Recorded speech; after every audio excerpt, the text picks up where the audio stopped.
This is the Place for History on KY3. We're joined today by Nicole Johnston with the Missouri Historic Costume and Textile Collection.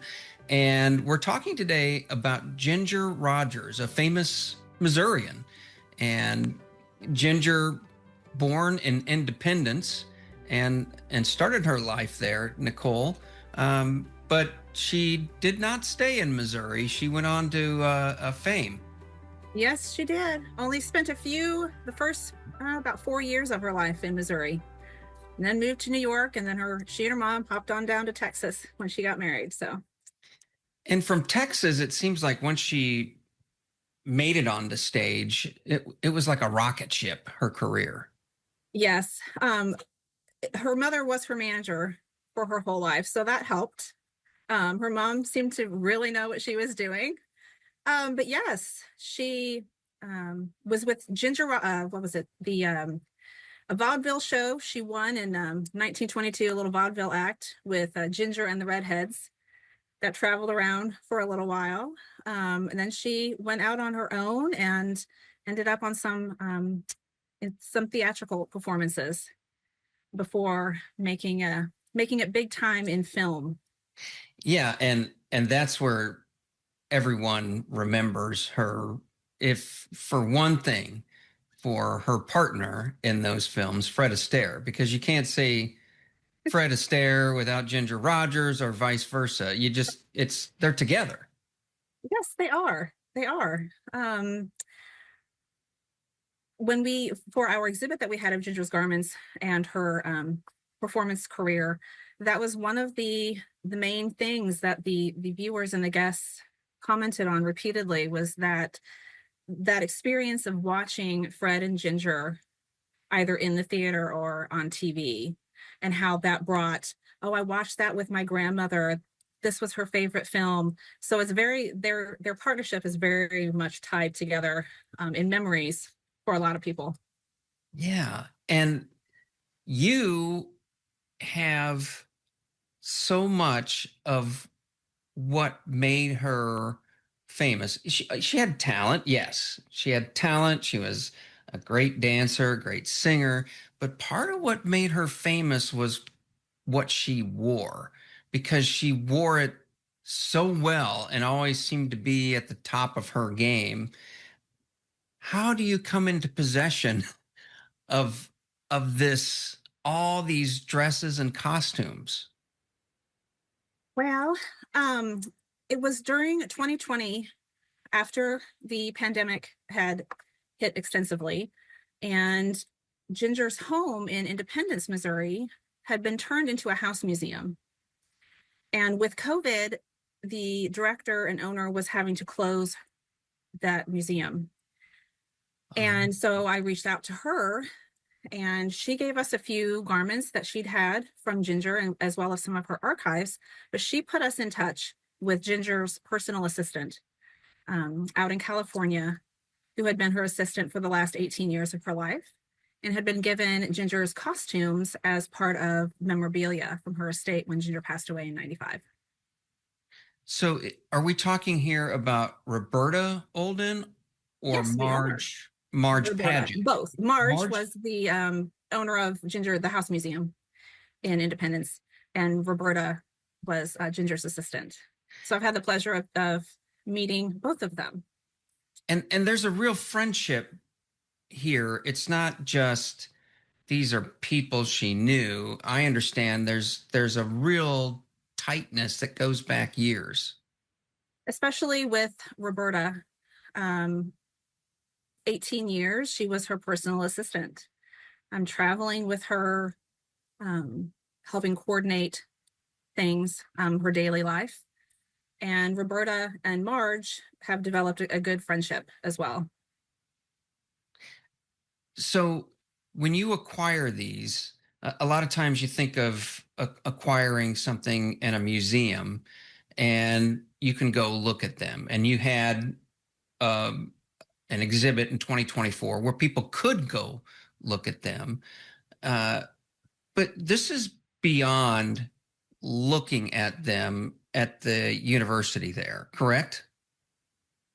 Yes, we we've acquired, we have 13 Ginger garments that were worn by Ginger at various points in her career.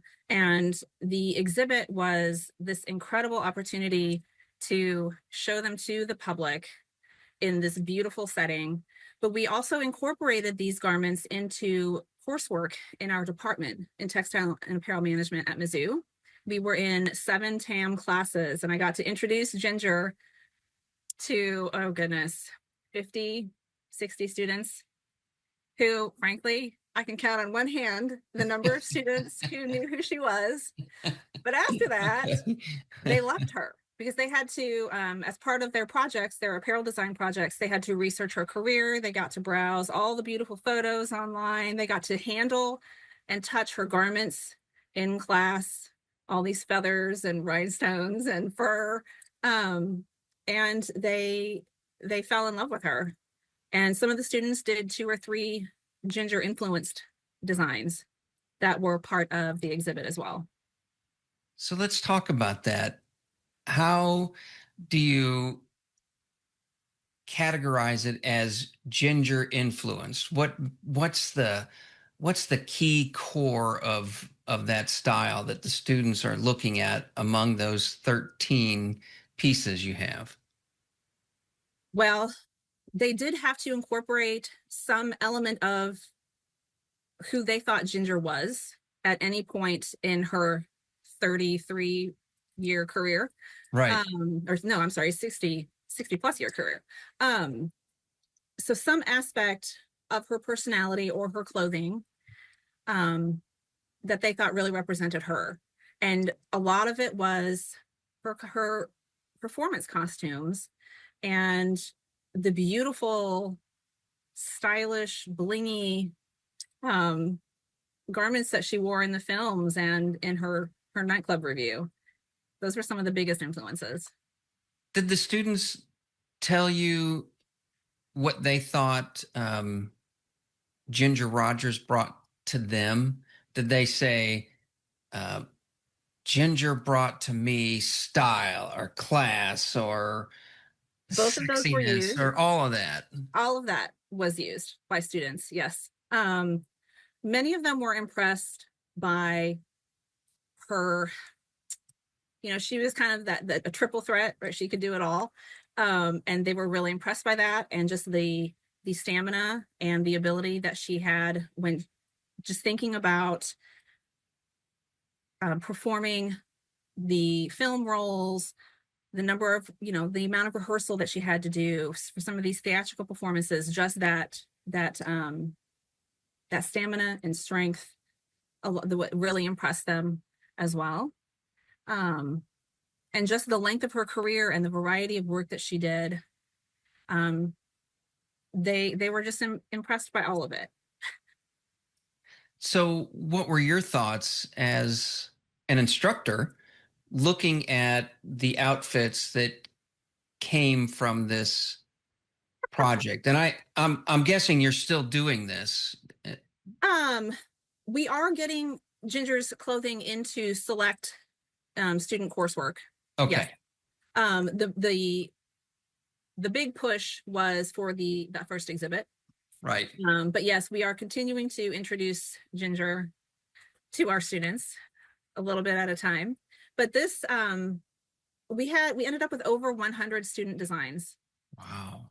Okay. And they were incredible. It was so challenging to narrow that down to less than 20, because there was something about each of them that was just wonderful. Some of them, it was really hard. They were all really great. So the exhibit, we can't physically walk in and see it because this happened in 2024, but you can still see it. Yes, there is a virtual form of the exhibit on our collection website through the university, and it has all of Ginger's garments, even more than were on display. There are some of the archival pieces that we have in her collection. 95% of the student designs are all on there. Roberta also gave us 5 videos of 5 of the nightclub review garments where she's performing on stage in her nightclub review wearing the garments. And so those are also included online. So you can see her wearing her beautiful, beautiful bling. So yes, the online exhibit is a permanent virtual exhibit that can be visited and explored at your leisure. It strikes me that kind of out of tragedy, we have the pandemic, the COVID pandemic, and the museum hitting that really rough patch. That out of that tragedy comes new life for Ginger Rogers. Yes. Marge did keep a few things. She does some traveling exhibits and presentations with Ginger's history. But we did an interview. We had a student in journalism here at Mizzou who did a Zoom interview with Roberta that was part of a fundraiser that we had. And Roberta commented on how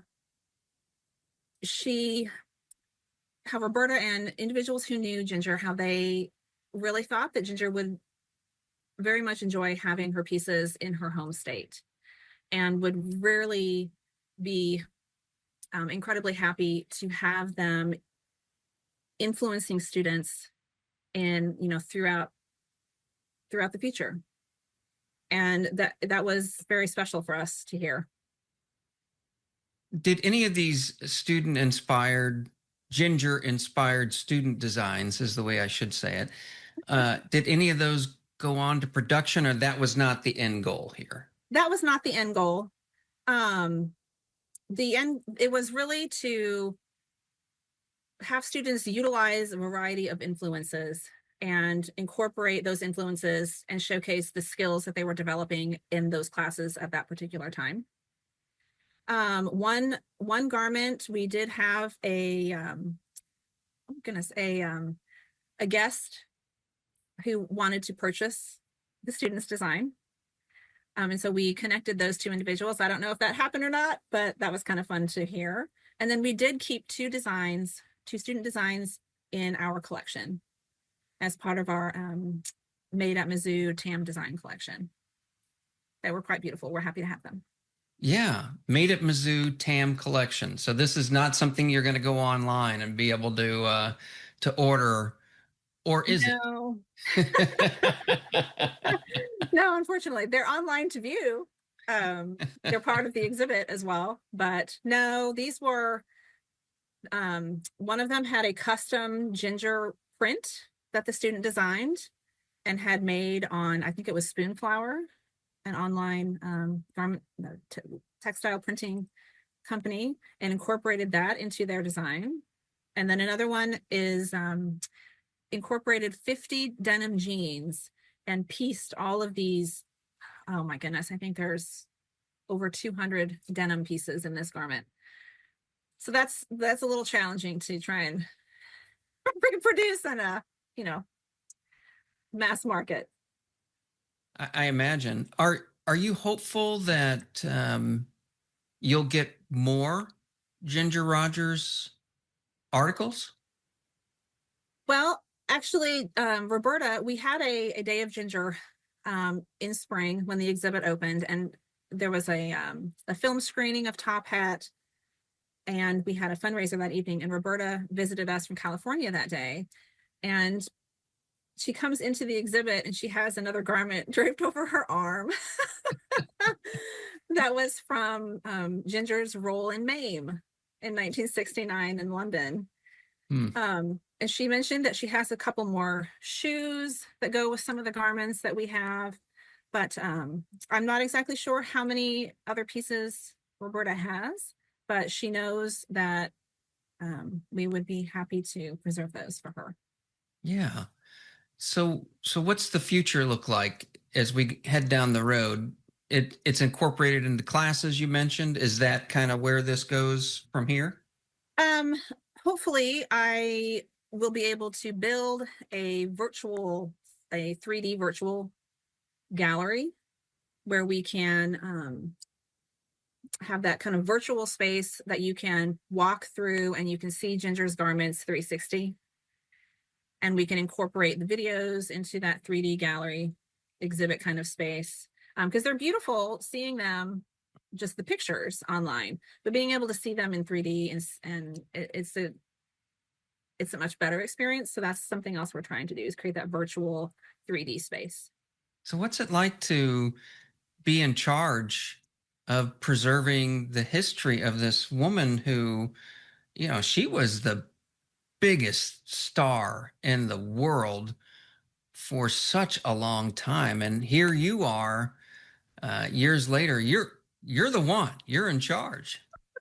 We were so, and continue to be so, honored that Roberta chose us to be the new home for these garments that she's had for decades. And she gave them to us a few at a time, because she mentions that they're hard for her to let go of. She has a lot of memories associated with these pieces of her own with Ginger.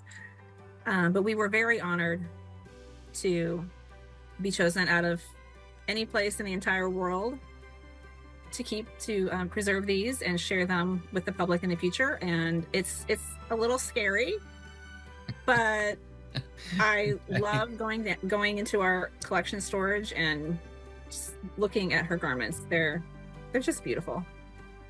Has Ginger inspired you since this all started? Oh goodness. I think Ginger's perseverance and her curiosity and her ability to do so many different things has certainly inspired me. Yes. All right. Well, we're going to leave it at that, Nicole. We appreciate you coming on KY3's The Place for History and talking to us about famous Missourian Ginger Rogers and what made her so famous and so elegant, and somebody we're proud of in the state of Missouri. Thank you. Thank you very much.